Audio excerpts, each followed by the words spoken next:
चलिए सभी को जय हिंद, वंदे मातरम। आई होप सभी अच्छे होंगे, स्वस्थ होंगे, फिट होंगे। लास्ट क्लास में हमने सर्कुलर मोशन के बारे में, उसके एक्सेलरेशन यानी कि त्वरण के बारे में हमने बात करी थी, ठीक है। उससे पहले आप सभी को बताना चाहता हूँ, शौर्य भारत की जो बुक्स हैं अब आप घर बैठे भी मंगा सकते हैं। चाहो तो आप अमेजोन से मंगाओ, चाहो तो आप शौर्य भारत ऐप से मंगाओ, ठीक है। और ये बुक्स काफ़ी ज़्यादा आपके लिए हेल्पफुल होने वाली है आपकी प्रिपरेशन के लिए, तो प्लीज़ बुक्स को आप ऑर्डर ज़रूर करें, ठीक है। चलिए स्टार्ट करते हैं। तो कल की क्लास में हमने क्या किया था लास्ट, मैं आपको एक्सेलरेशन के बारे में बता रहा था। कौन से एक्सेलरेशन? रेखीय, है ना, लीनियर। तो मैंने कल आपको एक चीज़ बताई थी कि सर्कुलर मोशन के अंदर दो तरीके के लीनियर यानी कि रेखीय त्वरण दो होते हैं, ठीक है। एक होता है एसी और एक होता है एटी। अच्छा, एसी किसकी वजह से, जब रिवाइज कर रहे हैं, ठीक है। एसी किसकी वजह से आता है? डायरेक्शन की वजह से। ये दिशा के चेंज की वजह से आता है। ये जो होता है ये स्पीड के चेंज की वजह से आता है। अब इसको स्पीड बोलूं या वेग का परिमाण बोलूं, एक ही बात है। वेलोसिटी का अपना मैग्नीट्यूड बोलूं या स्पीड बोलूं, बात एक है, ठीक है। अच्छा, ये जो होता है ये कहाँ लगता है? सेंटर की तरफ। कहाँ लगता है? सेंटर की तरफ। ये जो लगता है ये टेंजेंशियली, स्पर्श रेखा, है ना, ये टेंजेंट की थ्रू लगता है, ठीक है। फिर इसके अलावा हमने क्या देखा था? फॉर्मूला। अच्छा, फॉर्मूले की जब हम बात करते हैं तो ये जो एसी होता है ये इसका फॉर्मूला क्या होता है? इसका फॉर्मूला आप लिख लेना। चलो, फॉर्मूला भी मैंने बताया नहीं था ना, ठीक है। यहाँ तक अभी एक बार कर लो, फिर फॉर्मूले की बात करेंगे, ठीक है। तो ये सारी चीज़ हमने कल देखी थी, ठीक है। फिर मैंने आपको बोला था कि ये कब लगता है और ये कब लगता है और ये दोनों कब लगते हैं, ठीक है। तो जब हम बात करते हैं दो तरीके के, एक तो होता है हमारा यूनिफॉर्म सर्कुलर मोशन, यानी कि एक समान अगर वृत्तीय गति होती है तो सिर्फ और सिर्फ क्या लगता है? ये लगता है। बट अगर हमारा नॉन यूनिफॉर्म सर्कुलर मोशन होता है तो हमारा क्या लगता है? ये भी लगता है और ये भी लगता है। उस केस में हम क्या निकालते हैं? ए एन निकालते हैं। क्या निकालते हैं? A N. ए एन क्या होता है? टोटल होता है इन दोनों त्वरण का, ठीक है। तो ये सारी बातें हमने कल करी थी। अब चलिए एक बार वापस इन पे बात करते हैं। और यहाँ पर पहले मैं आपको वापस एसी के बारे में बताऊंगा, इसके कुछ फॉर्मूले जो रह गए थे उसके बारे में बात करते हैं, ठीक है। तो यहाँ पर हम बात कर रहे हैं किसकी? सबसे पहले एसी। एसी क्या होता है? सेंट्रीपिटल एक्सेलरेशन, ठीक है। सेंट्रीपिटल एक्सेलरेशन हिंदी में क्या होता है? अभिकेंद्रीय त्वरण, ठीक है। अच्छा, इसका जो फॉर्मूला होता है उसको लिख लीजिए। फॉर्मूला होता है एसी का v स्क्वायर बटा आर। क्या होता है? v स्क्वायर बटा आर। मॉड की बात कर रहे हैं तो मॉड क्या होता है? v स्क्वायर बटा आर, जहां पर v क्या है? v होता है इनिशियल वेलोसिटी, या जिसको हम स्पीड बोल सकते हैं। प्रारंभिक वेग होता है आपका v। r क्या होता है? त्रिज्या यानी कि रेडियस, ठीक है। बात समझ में आ गई? तो जब आगे जाके हम इससे बनने वाला जो बल पढ़ेंगे वहां पर वो होता है अभिकेंद्रीय बल। बल अलग चीज है, त्वरण अलग चीज है, ठीक है। तो पहले आप कंफ्यूज मत होना। और ये त्वरण वह त्वरण है जो चाहिए होता है अगर किसी चीज को किस में घुमाना है? सर्कल में घुमाना है। इसकी डायरेक्शन मैंने आपको डायग्राम से भी बताई थी। समझ लो ये सर्कुलर मोशन है, ठीक है। इस पॉइंट पर अगर बात करें, ये इसका सेंटर है, तो ये लगता है अंदर की तरफ और ये होता है इसका वेग। ये वेग की दिशा होती है। अगर यहाँ देखोगे तो ये वेग की दिशा, यहाँ देखोगे तो ये है, यहाँ देखोगे तो ये है, पर ये वाला हमेशा कहाँ लगता है? सेंटर की ओर लगता है। ये सब क्या है? एसी है, ठीक है। तो एसी की दिशा हमेशा कहाँ होती है? सेंटर की तरफ होती है। इसका फॉर्मूला होता है v स्क्वायर अपॉन आर, ठीक है। अब रही बात, बच्चे बोलेंगे सर इसकी यूनिट क्या है? तो यूनिट तो वही रहती है। क्या होती है यूनिट एक्सेलरेशन की? मीटर पर सेकंड स्क्वायर। चाहो तो यहाँ से निकाल के देख लो, वही रहने वाली है। मीटर स्क्वायर बटा सेकंड स्क्वायर। सेकंड से सेकंड, सॉरी, मीटर से मीटर गया तो मीटर बटा सेकंड स्क्वायर ही रहेगा। तो यूनिट वही रहने वाली है, उसमें कोई टेंशन की बात नहीं है। और विमा यानी कि डायमेंशन भी वही रहेगी, LT-2, ठीक है। तो ये किसकी बात हो गई? सेंट्रीपिटल की, ठीक है। आगे चले। सेकंड हम किसके बारे में बात कर रहे थे? टेंजेंशियल, है ना, जिसको हम बोलते हैं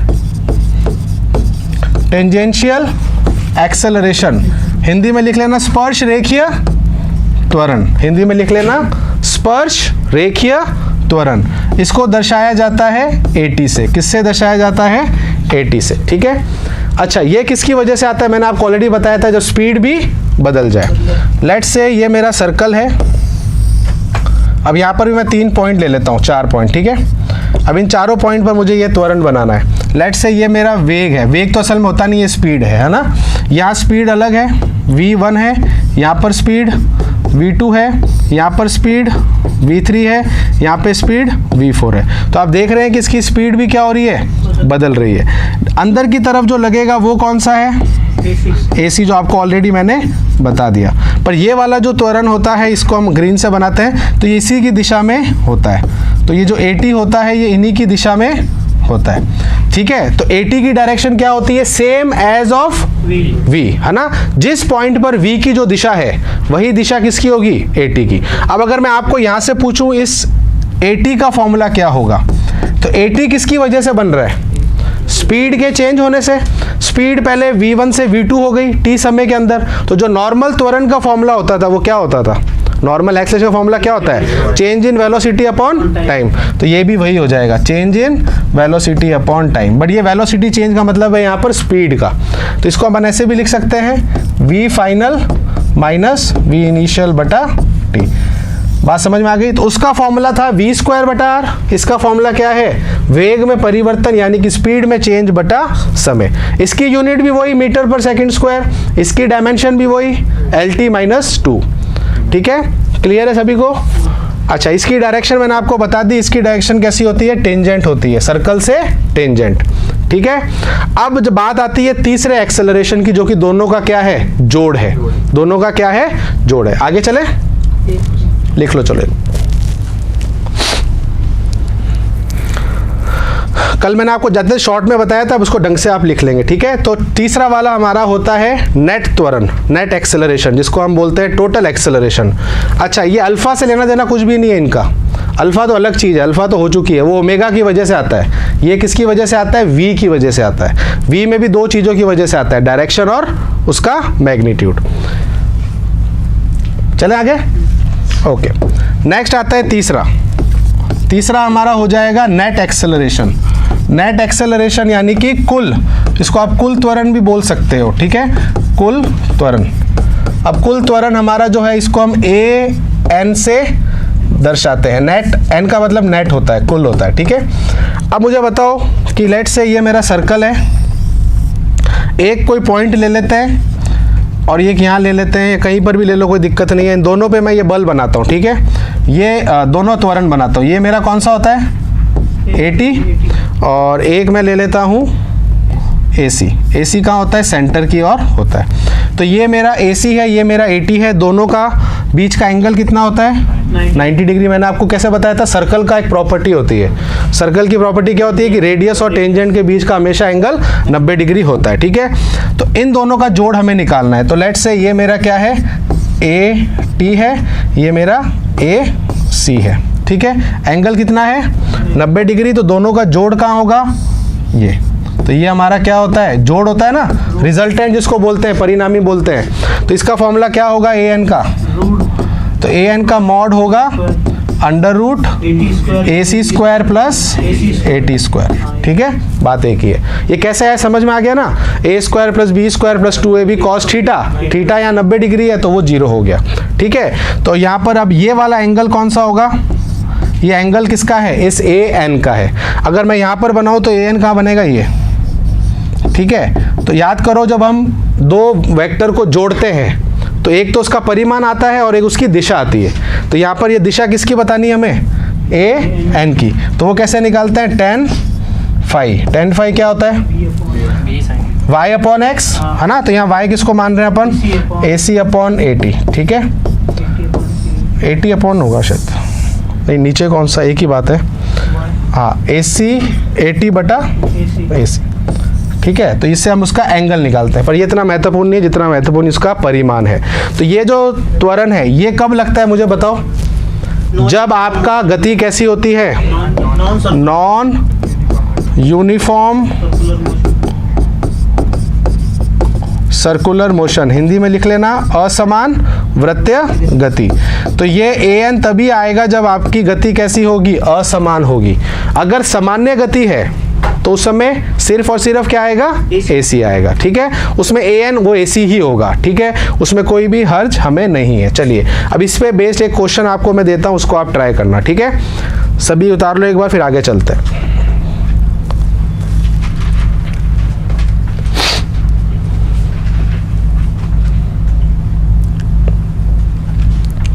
अब क्वेश्चन को अच्छे से समझेंगे एक बार और देखेंगे क्वेश्चन इस पे कैसे बन सकता है, ठीक है। चले आगे। मैं बार बार इस पे जोर दे रहा हूं कि ये ए एन तब आता है जब नॉन यूनिफॉर्म होता है, इसमें कंफ्यूज होते हैं बच्चे, ठीक है। चलिए एक क्वेश्चन देखते हैं, क्वेश्चन को अच्छे से समझना, ठीक है। एक वस्तु जो है वो एक वृत्तीय गति कर रही है, ठीक है। मैं भी आपको सिर्फ उसको थ्योरी को ऐसे पॉइंट्स में समझा रहा हूँ। एक वृत्तीय गति कर रही है जिसका प्रारंभिक वेग आपको दिया हुआ है 36 किलोमीटर पर आवर। तो एक 36 किलोमीटर पर आवर के वेग से, प्रारंभिक वेग से एक वस्तु चलना स्टार्ट करती है सर्कल के। इस सर्कल की जो त्रिज्या है वो है 500 मीटर। कितनी है? 500 मीटर, ठीक है। क्वेश्चन में एक तो ये चीज़ आपको दे दी। दूसरा आपको बोल रहा है कि इसका जो स्पीड है, इसकी जो स्पीड है उसके चेंज होने की जो रेट है, इसको ऐसे लिख लेते हैं, रेट ऑफ, मैं हिंदी में भी बता दूंगा, rate of change in speed, ये आपको क्वेश्चन में दिया हुआ है, इज 2 मीटर पर सेकेंड। हिंदी में क्या लिखेंगे इसको? चाल में परिवर्तन की दर कितनी है? 2 मीटर पर सेकेंड। लिख लो इसको एक बार, चाल में परिवर्तन की दर, ठीक है। चाल में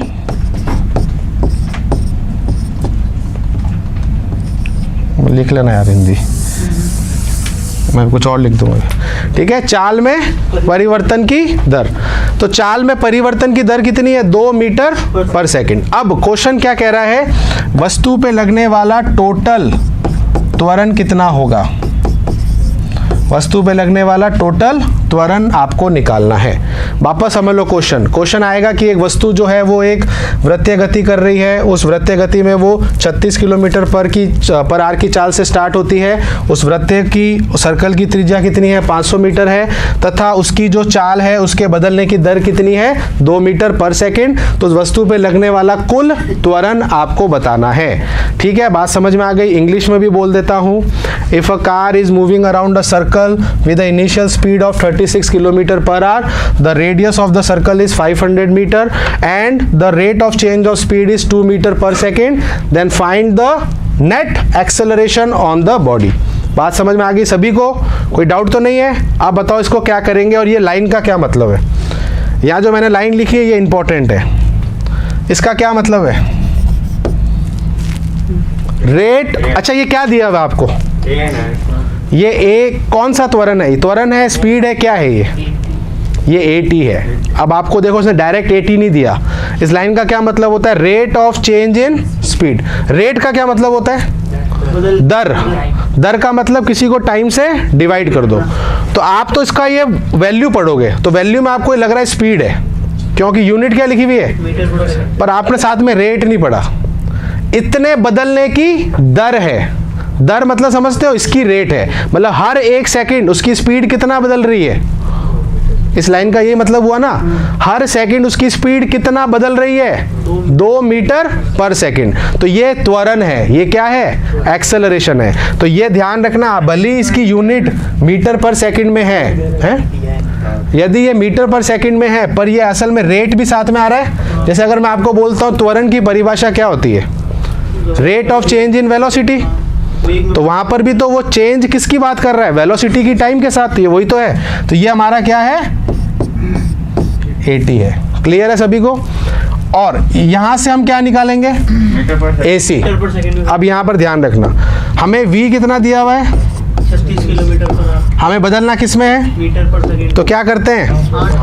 5/18 से मल्टीप्लाई करते हैं, कितना आ जाएगा? 10 मीटर। ये आपका क्या हो गया? V हो गया। अब हमें पहले निकालना है AC। AC कितना होता है? V²/R। कितना हो जाएगा? 10 × 10/500। 1/5 कितना होता है? ये 0. ठीक है। यूनिट इसकी भी क्या होगी? मीटर पर सेकेंड स्क्वायर। ये हमारा क्या है? ये हमारा क्या है, हमें क्या निकालना है, टोटल। तो टोटल का फॉर्मूला क्या होता है, यस, तो हमारा फॉर्मूला हो जाएगा AN is equals to root AC square plus, अपन को अप्रॉक्स बताना है, ठीक है। तो AC कितना हो जाएगा, 1/5, तो 1/25 प्लस 4, ठीक है। तो ये कितना हो जाएगा, अंडर रूट, ये हो जाएगा 29/, सॉरी माय मिस्टेक। तो ये हो जाएगा आपका 25, तो ये हो जाएगा 101, ठीक है। अब अप्रॉक्स की यहाँ पर बात करते हैं ना, लगभग। अगर ये लगभग मैं 100 ले लूँ और इसको क्या ले लूँ 25, तो ये 4 हो गया। तो 4 का रूट कितना होता है, 2। ये 2 से थोड़ा सा ज़्यादा होगा, क्यों होगा, बिकॉज ऊपर क्या है, 101 है, क्योंकि ये जो पूरी चीज़ है ये क्या है, ये मोर देन 4 है, 4 पॉइंट समथिंग है। 4 पॉइंट समथिंग का रूट करोगे तो वो 2 पॉइंट समथिंग आएगा। तो इसका जो अप्रॉक्स आंसर होगा वो 2.1 मीटर पर सेकेंड स्क्वायर हो जाएगा। मैं अप्रॉक्स बता रहा हूँ, ठीक है, 2.2, 2.1। 101 को आपने क्या लिया, 100 ले लिया अप्रॉक्स, नहीं 25 और 100, 4 हो गया, 4 का रूट 2, ठीक है। तो इसको अप्रॉक्सीमेशन बोलते हैं, ठीक है। तो इसका राइट आंसर कितना आ जाएगा, लगभग 2.1 या 2.2 के तकरीबन पास में आएगा। आप करके भी देख रहे हैं, इतना ही लगभग आएगा, ठीक है। तो ये इसका हो गया क्या आंसर। तो ये हमारा क्या हो गया, कुल त्वरण इस वस्तु में कितना लग रहा है, कौन सा त्वरण लग रहा है, ये रेखीय, कौन सा, रेखीय, लीनियर है ये, ठीक है। अल्फा की यहाँ पर कोई बात नहीं हो रही है। अल्फा किसकी वजह से आता है, ओमेगा। ओमेगा अगर बदलता है तो अल्फा आता है। ये किसकी वजह से आ रहा है, V की वजह से आ रहा है। और V की दोनों चीजें बदलती हैं, दिशा भी और परिमाण भी। क्लियर है सभी को, चलो इसको उतार लो, फिर आगे चलते हैं। तो ये था हमारा टॉपिक रेखीय त्वरण। अब याद करो, थोड़ा सा बैक चलते हैं, ठीक है। इसको मैं रब कर दूं, लिख लो, चलो याद करो। हमने एक चीज बताई थी, एक तो S इक्वल्स टू क्या होता है, R theta, V equals to क्या होता है, R ओमेगा। तो ऐसे एक ये भी बनना चाहिए, A इक्वल्स टू R। तो यहाँ क्वेश्चन आता है कि ये A कौन सा होता है, तो ये होता है AT। कौन सा होता है, AT, क्योंकि ये वेग में परिवर्तन वाला त्वरण है ना। दिशा वाला तो वो अलग है सर्कुलर का, बट यहाँ पर हम कौन सा A लिखते हैं, AT। क्या लिखते हैं, AT, ठीक है। बात समझ में आ गई। तो यहाँ पर ये सबसे बड़ी डाउट होती है कि यहाँ A कौन सा आता है। तो यहाँ A कौन सा आएगा, AT वाला आएगा, क्योंकि V के अंदर परिवर्तन तब आएगा जब उसका परिमाण बदलेगा।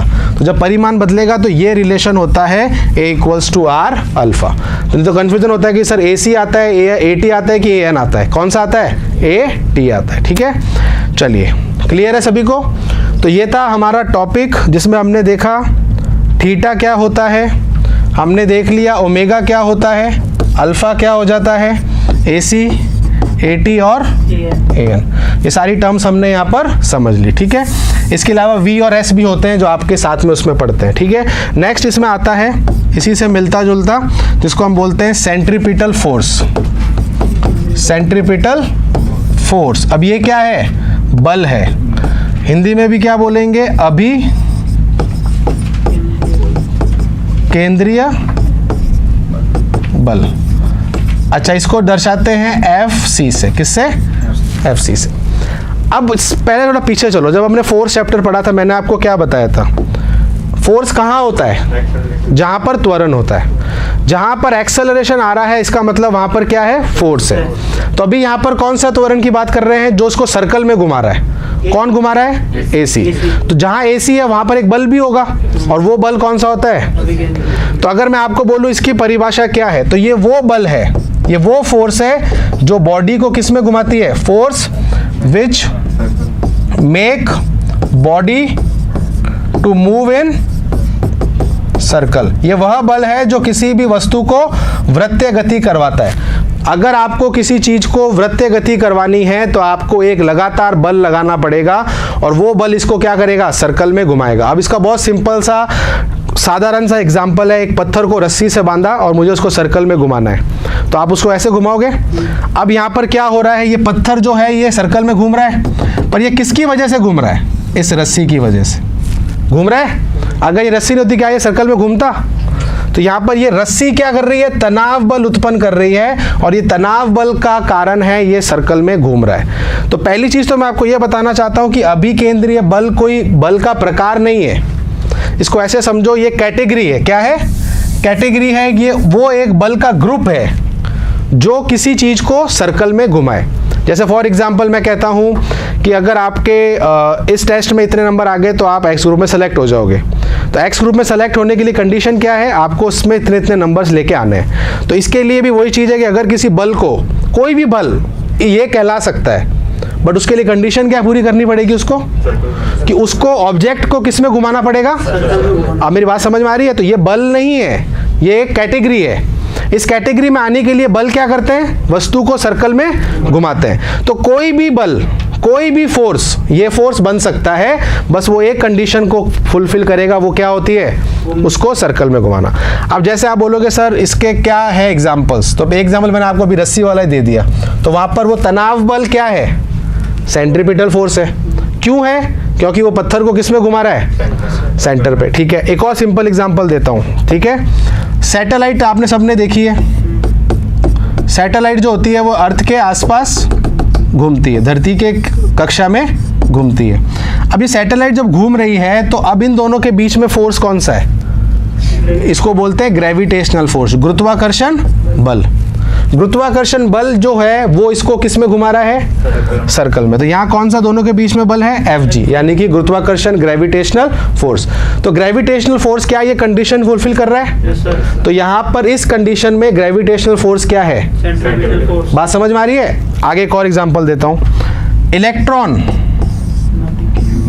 किसके आसपास घूमता है? न्यूक्लियस के। न्यूक्लियस यानी कि नाभिक, जिसके अंदर प्रोटॉन और न्यूट्रॉन होते हैं। प्रोटॉन न्यूट्रॉन होते हैं और उसके आसपास कौन घूमता है? इलेक्ट्रॉन। अब इलेक्ट्रॉन की जो कक्षा होती है, ऑर्बिट होती है, वो कैसी होती है? सर्कुलर। आपको पता है ना, वृत्त में वो घूमता है। तो ये जो घूम रहा है इनके बीच में फोर्स कौन सा है? Electrostatic force. क्या बोलते हैं? इलेक्ट्रोस्टैटिक फोर्स, यानी कि स्थैतिक विद्युतिकी बल। ठीक है, स्थैतिक विद्युतिकी बल जो होता है, इलेक्ट्रोस्टैटिक फोर्स, पूरा चैप्टर आएगा अपना 12th में, जो पहला चैप्टर होता है, जो दो आवेशों के बीच में लगता है, जिसको हम इलेक्ट्रोस्टैटिक फोर्स बोलते हैं ना। तो ये जो फोर्स लग रहा है, क्या ये फोर्स ये कहलाएगा? तो जो फोर्स किसी चीज को सर्कल में घुमाता है वो फोर्स क्या कहलाता है? Centripetal force. तो ये मेरा एग्जांपल समझ में आया? तो मेरा कहने का यहाँ मतलब ये होता है, बच्चे इसको समझते हैं बल का प्रकार, पर ये बल का प्रकार नहीं है, ये एक कैटेगरी है। ये वो सारे बल ये बल कहला सकते हैं, बस अगर वो वस्तु को किस में घुमाए? सर्कल में। तो आप ऐसा भी कह सकते हो ये बल के बिना कोई भी चीज सर्कल में नहीं घूम सकती। ठीक है, अब बात करते हैं इसके फॉर्मूले की। सिंपल सी चीज है, मुझे बताओ बल का फॉर्मूला क्या होता है? ma, द्रव्यमान इंटू, तो Fc का जो फॉर्मूला है वो हो जाएगा m इंटू AC। यहां पर ये बल किस त्वरण की वजह से आया है? सेंट्रीपिटल की वजह से। तो उसका फॉर्मूला क्या था? mv² बटा r। ये फॉर्मूला बहुत आता है। ठीक है, so this is called the formula of centripetal कौन सा? फोर्स। अब आप बोलोगे सर आपने तो फॉर्मूला दे दिया, जब ये टाइप हो गया। मैंने क्या बोला? कोई भी फोर्स बन सकता है। तो हम क्या करेंगे फिर? उस फोर्स को इसके बराबर रख सकते हैं। ठीक है, क्योंकि वो दोनों क्या है? फिर सेम है। अच्छा, m क्या है? किसका मास? जो बॉडी सर्कल में घूम रही है। v क्या है? उस बॉडी का स्टार्टिंग वाला वेग। r क्या है? उस सर्कल की त्रिज्या। अब बात आती है कि सर इस पे क्वेश्चन कैसे आते हैं, उससे पहले जाने से पहले क्या इसकी यूनिट बदलेगी क्या? अभी भी ये किस में नापा जाएगा? न्यूटन में नापा जाएगा। इसकी विमा क्या होगी? डायमेंशन क्या होगी? जो सिम फोर्स कोई भी हो, आप हमेशा ध्यान रखना, बल कोई भी हो, अगर आप चाहो तो इसके फॉर्मूले से भी निकालोगे ना, वही आएगा। m को किस में नापते हैं? kg में। वेग को किस में नापते हैं? मीटर पर सेकंड, और स्क्वायर हो रहा है मीटर स्क्वायर अपॉन, और नीचे क्या है? एक मीटर से मीटर गया, क्या आया? अच्छा, इसको विमा में बदलो, क्या ये फोर्स की नहीं है? क्या फर्क पड़ा? मेरी बात समझ में आ रही है? तो इससे कुछ फर्क नहीं पड़ता, फोर्स कोई भी हो उसकी यूनिट न्यूटन ही रहेगी या फिर केजी मीटर पर सेकंड स्क्वायर रहेगी, और उसकी डायमेंशन क्या रहने वाली है? ml/t-2। अच्छा, इसकी डायरेक्शन बताओ। मुझे एक सिंपल सी चीज बताओ, सेंटर की तरफ फोर्स की डायरेक्शन कहाँ होती है? जहाँ त्वरण की दिशा होती है, या उल्टा बोल दो, जहाँ त्वरण होता है वहाँ फोर्स होता है, जहाँ फोर्स होता है वहाँ त्वरण होता है। तो त्वरण की दिशा कहाँ थी? अंदर की तरफ। तो इसकी दिशा भी कहाँ होगी? सेंटर की तरफ। कहाँ होगी? अंदर नहीं बोलेंगे, सेंटर, ठीक है। अंदर में तो आप इस साइड भी जा सकते हो, सेंटर पे जाना है, ठीक है। तो सेंटर की तरफ इसकी क्या होती है? दिशा, यानी कि इसकी दिशा होती है केंद्र की तरफ। कहाँ होती है? केंद्र की तरफ। तो ये इसके कुछ मुख्य बिंदु हो गए। पहली चीज तो ये बल क्या करता है, दूसरा ये बल कोई भी बल बन सकता है, तीसरा इस बल का सूत्र क्या है, चौथा इसकी विमा और मात्रक क्या है, और पांचवा इसकी दिशा क्या है। तो ये सारे पॉइंटर्स में आपको मैंने बता दिए हैं। सबको समझ में आ गया? अब ये जो फोर्स होता है इस पे क्वेश्चन कैसे आते हैं? आते हैं क्वेश्चन रिलेशन वाले। कैसे वाले? जो अपन पहले भी बहुत बार कर चुके हैं। इसके फॉर्मूले को देखो और इसके रिलेशन निकालो। आगे चलूं मैं? चलूं? Yes sir. एक बार वापस इस फॉर्मूले को लिखता हूं। आपको दो चीजें यहां पर ध्यान रखनी है। देखो, मास तो जनरली बदलता नहीं है, गति के दौरान मास नहीं बदलता। तो अगर बदलेगा तो भी देख लेंगे। तो F का एक तो V के साथ पूछ लेते हैं और F का R के साथ। इन दो रिलेशन पे क्वेश्चन आ जाते हैं। यानी कि अगर मैं सर्कल की त्रिज्या को बड़ा कर दूं या सर्कल की त्रिज्या को घटा दूं, यानी कि रेडियस को कम कर दूं या ज़्यादा कर दूं, तो अभिकेंद्रीय बल पे, सेंट्रीपिटल फोर्स पे क्या फर्क पड़ता है? तो वो कैसा है? इन्वर्सली। अगर आप रेडियस को बढ़ाओगे घटेगा फोर्स। तो फोर्स घटेगा, बट वेग को बढ़ाओगे तो फोर्स बढ़ेगा। तो ऐसे रिलेशन वाले क्वेश्चंस आते हैं, ठीक है। चलो एक क्वेश्चन देता हूं, इसको ट्राई करना। क्वेश्चन ये कह रहा है, दो वृत्तीय गति हो रही है, इसकी त्रिज्या r1 है, इसकी त्रिज्या r2 है। यहाँ पर कण का जो वेग है वो v है, यहाँ पर भी वेग v है, ठीक है। आपको बोला है कि r1 और r2 का जो अनुपात है वो 3:2 है। कितना है? 3:2। यहाँ पर जो वस्तु घूम रही है उस पे जो अभिकेंद्रीय बल लग रहा है ये है F1, और यहाँ जो अभिकेंद्रीय सेंट्रीपिटल फोर्स लग रहा है वो है F2। क्वेश्चन अच्छे सुनना, F2:F1 क्या होगा? F यहाँ पर कौन सा बल है? सेंट्रीपिटल फोर्स है। R क्या है? त्रिज्या है। एक ये वृत्तीय गति हो रही है, एक ये हो रही है। अच्छा, क्या चीज है जो सेम है? अच्छा, मास भी सेम कर लेना, ठीक है। द्रव्यमान दोनों का सेम है, दोनों का वेग भी सेम है, बस अलग अलग क्या है? त्रिज्या। तो त्रिज्या और F का रिलेशन आपको निकालना है। कौन सा लगेगा? 2/3। ये वाला, ये F2/, ठीक है। अब सुनना मेरी बात, यहाँ पर इसको मैं कैसे लिख सकता हूँ? F1 बटा उल्टा हो जाएगा R2/, बस हो गया। R2 क्या है? उसको उल्टा कर देंगे 3/2। पर क्वेश्चन में हमसे क्या पूछ रहा है? F2। तो वापस हम इसको, तो इसका राइट आंसर हो जाएगा 2:3। समझ में आ गया सभी को?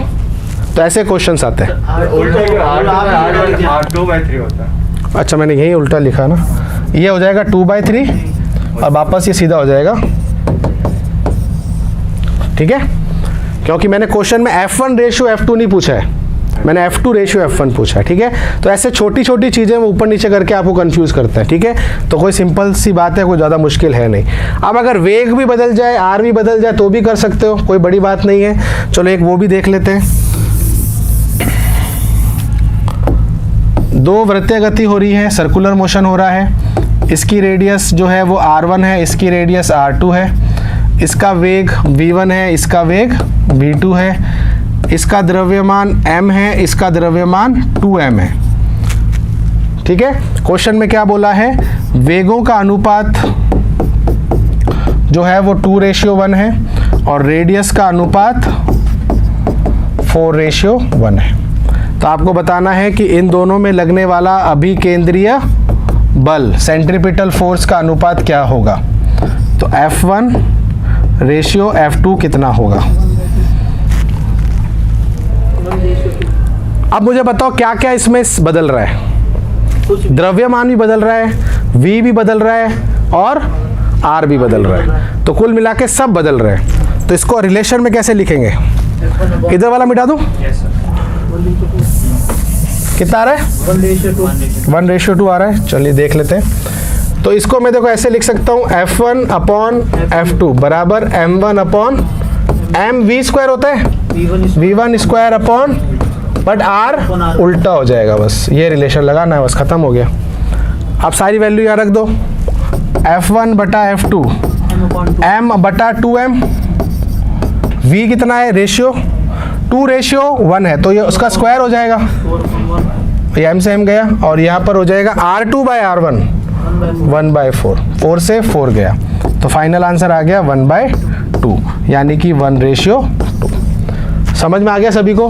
तो इतना सिंपल क्वेश्चन ही आता है, ठीक है। ऐसे ही क्वेश्चन आएंगे, वैल्यू देने वाले क्वेश्चन आजकल नहीं आते हैं, सीधा वैल्यू देंगे फॉर्मूले डालो, ऐसा नहीं। रिलेशन वाले क्वेश्चन आते हैं, डबल कर दिया, 4 टाइम्स कर दिया, या रेशियो दे दिया, या परसेंटेज दे दिया, तो आप इसको आसानी से कर सकते हैं। क्लियर है सभी को? तो ये था हमारा सेंट्रीपिटल फोर्स, ठीक है। अब इसी का एक भाई है जो कौन सा होता है, सेंट्रीफ्यूगल। क्या होता है? चले आगे। तो नेक्स्ट हमारा जो आने वाला है फोर्स, उसको बोलते हैं सेंट्रीफ्यूगल फोर्स, जिसको हम हिंदी में बोलते हैं अपकेंद्रीय। अपकेंद्रीय जो बल होता है, ये असल में किसका भाई होता है? देखो, आपने न्यूटन का थर्ड लॉ क्या पढ़ा था? जिसका एक्शन होता है उसका वो रिएक्शन भी होता है। एक बल आपकी कोशिश करता है आपको सर्कल में घुमाने की, तो ये बल उसका जुड़वा भाई है जो उसको क्या करता है, बाहर भेजने की। ये वो बल है जो आपको सर्कल से बाहर निकालने की कोशिश करेगा, और सेंट्रीपिटल वो बल है जो आपको सर्कल में घुमाने की कोशिश करेगा, ठीक है। अब इसका तो बहुत सरल सा उदाहरण है जो आप सभी ने फील किया है। आप जब बाइक पे जा रहे हो या कार में जा रहे हो, एकदम से आप शार्प टर्न लेते हो, तो आपकी बॉडी कहाँ जाती है? यार अगर गेट खुला हुआ हो, देखते नहीं है वो फिल्म में होता है जो ऐसे वो गेट खोल जाता है, वो सीधा ऐसे जाता है, सर्कल में नहीं जाता है वो, जैसे गाड़ी को घुमाता है वो सीधा निकलता है। इसका मतलब उसको ऊपर इतना ज़्यादा फोर्स लगता है कि वो सर्कल से बाहर की ओर जाता है। इसका एक और एग्जांपल है, रस्सी को मैं पत्थर को मैं घुमा रहा हूँ रस्सी से बांध के, और अगर रस्सी टूट जाए या पत्थर खुल जाए, तो पत्थर सर्कल में नहीं घूमेगा, वो सीधा बाहर जाएगा।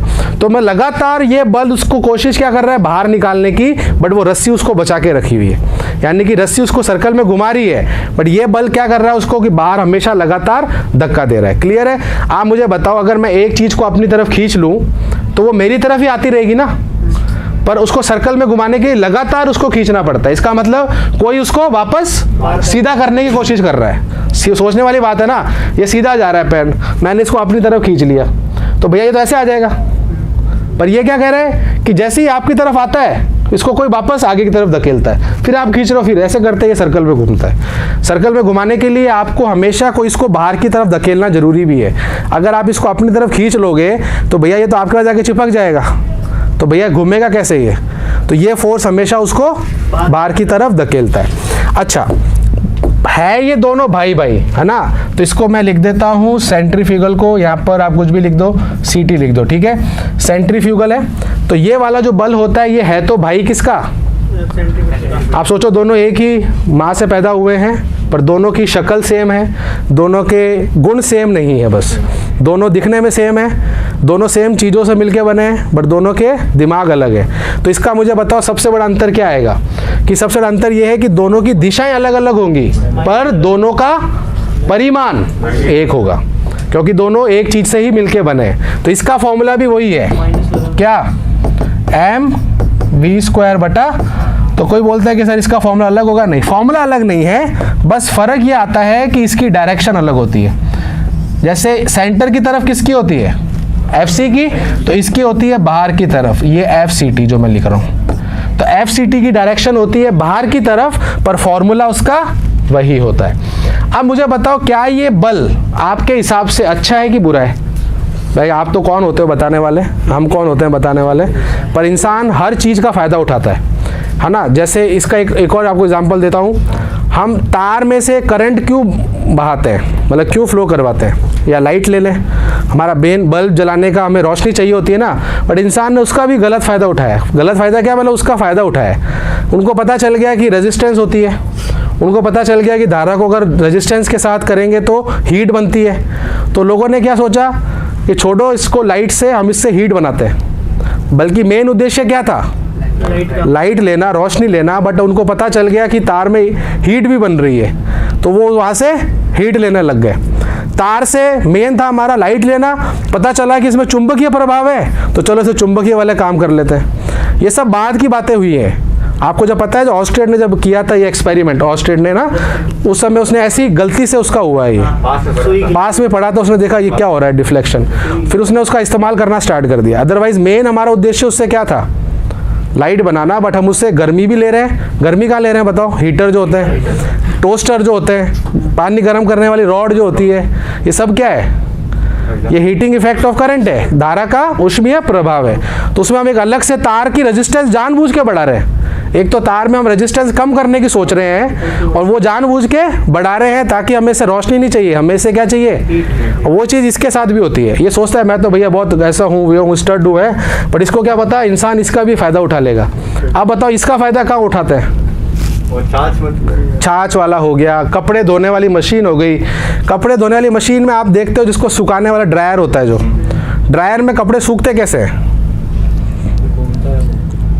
कैसे सूखते हैं, वहाँ के सूरज आ रहा है क्या अंदर मशीन के। अच्छा कपड़े कब सूखते हैं, जब उसमें से पानी निकलेगा। पानी को निकालने का एक तो मैनुअल तरीका क्या है, पर इतना आपकी हिम्मत नहीं है कि आप पूरे दिन उसको करते रहो। अब वो क्या करता है, आपका जो ड्रम होता है वॉशिंग मशीन का, आपने अगर उसको ढंग से देखा हो, ढंग से क्यों देखोगे, खड्डे होते हैं।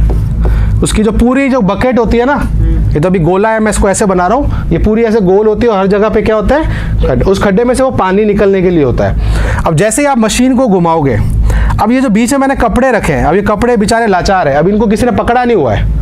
जब तक कोई चीज़ को आप पकड़ोगे नहीं वो सर्कल में घूमेगी क्या। मेरा कहने का ये मतलब है, आपको मैं यहाँ पर घुमाना स्टार्ट करूँ तो आप इस दीवार से बाहर थोड़ी जाओगे।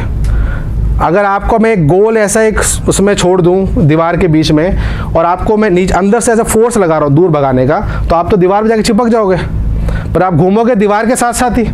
अगर दीवार को बड़ा करूँगा तो भी आप दीवार के साथ ही घूमोगे, पर अगर एक रस्सी से आपको बांध दूंगा फिर आप उसके आसपास घूमोगे। तो इन कपड़ों को रोकने वाला कोई नहीं है। अब जैसे मैंने इस ड्रम को घुमाया, अब ये कपड़े जाएंगे कहाँ, ये बल क्या कहेगा, अब तो ये पकड़ने वाला कोई नहीं है, अब तू जा बाहर। पर उसको क्या पता बाहर जाने के लिए रास्ता भी तो होना चाहिए, रास्ता तो है ही नहीं, आगे दीवार लगाई हुई है। अब दीवार लगाने से क्या हुआ, वो जो पानी है जो झटके से इससे निकला है वो इस यहाँ से निकल जाता है। तो कपड़े इसके, आप जब मशीन रोकोगे ना, कपड़े देखना बेचारे यहाँ चिपके हुए होते हैं, वो जो रखे आपने बीच में होते हैं वो कहाँ चिपके होते हैं। तो जितनी तेज ये ड्रम घूमेगा उतना ज़्यादा इनमें से वो पानी निकलेगा। समझ में आया कॉन्सेप्ट। और जो मक्खन वाला चीज़ है वो हमारे गांव से हो रहा है, स्टार्ट हो रहा है, उसमें हमने ध्यान नहीं दिया, पर वहाँ पर भी सेंट्रीफ्यूगल के मज़े ले रहे हैं। कैसे ले रहे हैं, जब हम मक्खन निकालते हैं तो हम उसको क्या करते हैं, फेंटते हैं। अब अंदर वाले जो कण हैं वो बेचारे जाएंगे कहाँ, सर्कुलर मोशन में वो कहाँ जाएंगे, बाहर की तरफ जाएंगे। बाहर तो है कहाँ, वो आपकी जो मटकी है वो उसको रोक लेती है, तो वो मक्खन कहाँ चिपक जाता है, साइड में, बीच में रह जाता है पानी। क्लियर है। तो ये इस जगह पर हम उसका क्या करते हैं, इस्तेमाल करते हैं। तो सेंट्रीफ्यूगल फोर्स का इस्तेमाल हम करते हैं, तो इसलिए फोर्स बुरा नहीं है, इसका हम फायदा जरूर उठाते हैं। ठीक है, तो बट बात करें कि ये फोर्स होता कितना है, इसकी दिशा कहाँ होती है, वो मैंने आपको समझा दिया। ठीक है, तो इसकी डायरेक्शन लिख लेना, आउटसाइड द सर्कल। ठीक है, सर्कल से बाहर की ओर। अब ये जो फोर्स होता है ना, ये सूडो फोर्स बोलते हैं इंग्लिश में। सूडो का फोर्स का मतलब होता है आभासी बल है, ये आपको फील होता है, ये बल आपको फील होता है, महसूस होता है। जब हम कार में भी टर्न लेते हैं हमें ये बल महसूस होता है। ठीक है, जब हम सर्कल में घूमते हैं तब हम इतना महसूस नहीं होता, ये बल ज़्यादा महसूस होता है। ठीक है, बाकी आप समझ लेना एक रिएक्शन फोर्स है, ये प्रतिक्रिया बल है। जब भी आप सर्कल में घूमते हो तो ये बल को भी आपको ध्यान में रखना है। अगर आपने रस्सी को अपने से नहीं बांधा तो आप सर्कल से सीधा बाहर जाओगे। आप खुद सोचो, अगर आप एक टर्न ले रहे हो और अगर आपने टर्न थोड़ा सा शार्प ले लिया तो चांसेस ये हैं कि आप सर्कल में ना जाके आप सड़क से सीधा बाहर जाओगे, क्योंकि आपको पकड़ने वाला कोई नहीं है, तो आप सड़क से बाहर जाने के चांसेस होते हैं। तो अगला टॉपिक हमारा उसी पे ही है कि हमें सेफ टर्न कैसे लेना है, सेफ टर्न के लिए क्या क्या चीज़ें होती हैं। ठीक है, सबको समझ में आ गया।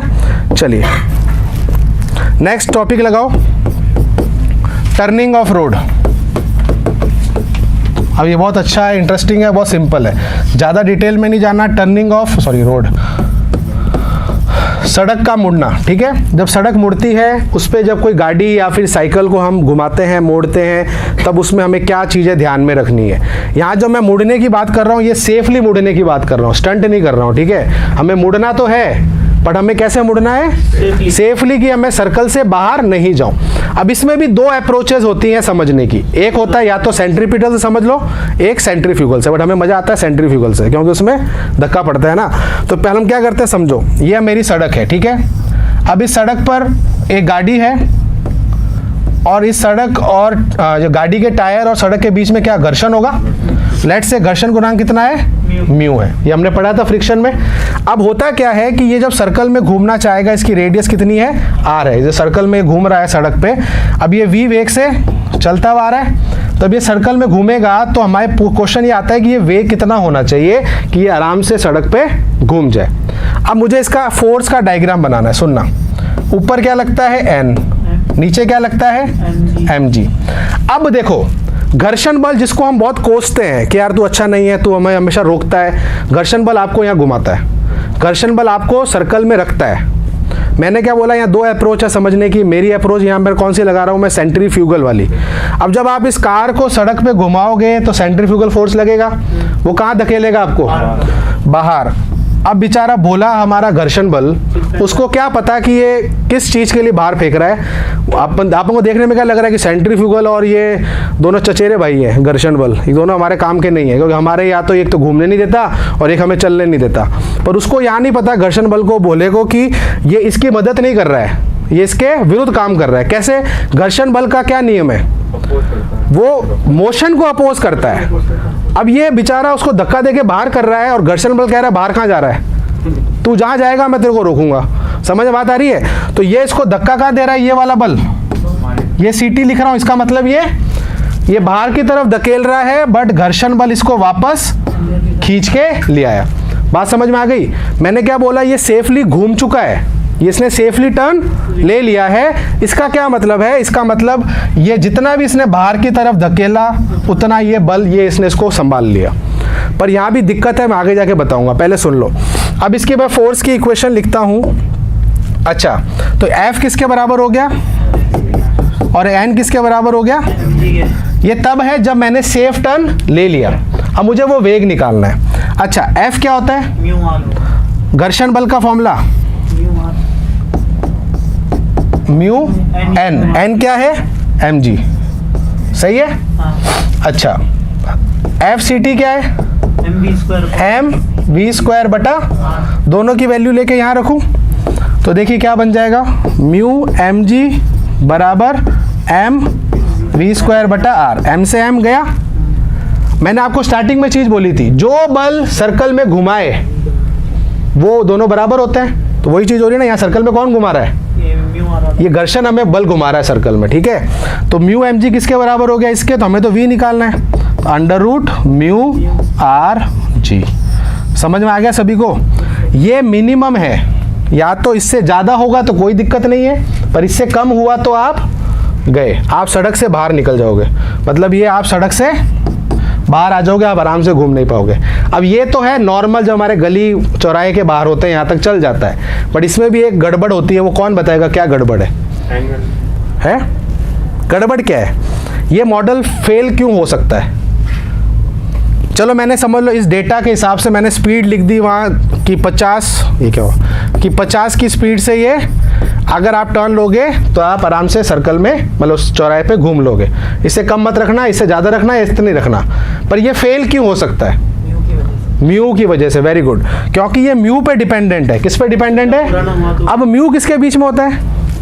सतह के बीच में। टायर पे डिपेंड करेगा और सड़क पे डिपेंड करेगा।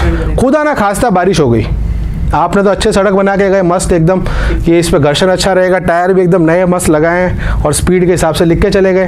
पहली सबसे बड़ी गड़बड़ है बारिश हो गई। आपका क्या उसमें कंट्रोल है? आप थोड़ी अपने चौराहों के ऊपर वो शेड लगवा दोगे कि यार बारिश नहीं हो सकती। बारिश हो सकती है, गर्मी हो सकती है, सर्दी हो सकती है, तो उसकी वजह से क्या होगा, म्यू बदल जाएगा। और जैसे ही म्यू बदला तो वो जो आपने 50 का बोर्ड लगाया वो फेल। दूसरा और डिफ़िकल्टी, खुदा ना खास्ता टायर घिस गए या किसी और का टायर कैसा है हमें क्या पता भाई। आपने जिसके हिसाब से ये बनाया है वो तो उस गाड़ी के हिसाब से बनाया ना, कि किसी गाड़ी के टायर पतले हैं, किसी गाड़ी के टायर मोटे हैं, सड़क में खड्डे कितने होते हैं आपको पता ही है, सड़क कैसी होती है, कहीं कंकर बाहर आ रहे हैं, कहीं कुछ हो रहा है। तो कुल मिला के आप देखोगे तो ये म्यू पे डिपेंड कर रहा जो है ना, ये हमारे लिए दिक्कत है। बट ठीक है, गली वली के बाहर हम अंदाज़ा लगाते हैं कि हमारे यहाँ ट्रक तो आएगी नहीं, हमारे यहाँ पर सिंपल गाड़ियाँ बाइक घूमती है तो हम एक लगा देते हैं। पर जब यह हाईवे पे बात करते हैं, हाईवे जहाँ पर गाड़ियों की स्पीड 100-150 तक जाती है, वहाँ पर आप ये वाला मॉडल नहीं लगा सकते। वहाँ पर अगर आपने लगाया तो ये फेल है। क्लियर है? तो वहाँ पर अपन क्या करते हैं, बैंकिंग का मतलब होता है तल को थोड़ा सा झुका देते हैं। उसके बारे में अपन कल बात करेंगे अच्छे से, ठीक है? चलिए ये लिख लेना, ठीक है? बाकी कल हम इसके बारे में फिर बात करेंगे। तो जो भी हमें देख रहा है सभी का बहुत बहुत धन्यवाद। इसी तरीके से पढ़ते रहें, तब तक सभी को जय हिंद, वंदे मातरम।